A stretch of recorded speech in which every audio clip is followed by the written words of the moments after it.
Hello everybody, I'm Bobby, and on today's episode I'm going to be restoring this old hammer. And believe it or not, this hammer used to be my hammer.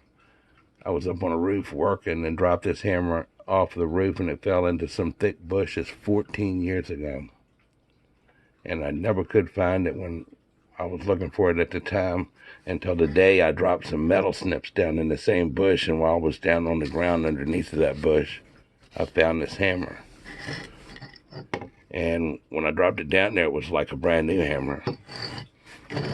And if you look at a lot of my restoration videos, you'll see that I try to save the handles on the hammers and the axes and stuff that I do, but this one is just way too far gone.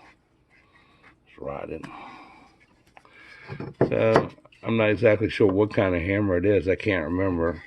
But maybe we get all these rusticals and stuff off of here, you can get down to the metal and see a maker mark or a name or something like that.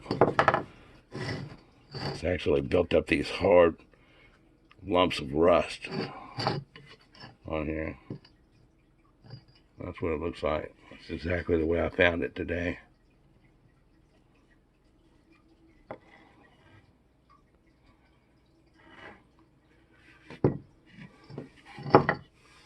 Looks like that.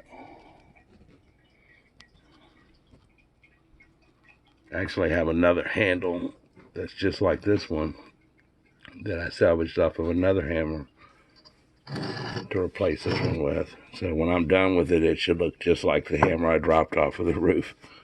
But again, this hammer's been laying underneath of a bush, a thick pile of bushes, under the edge of a roof of a house, right in the downpour where the water comes down, for 14 years.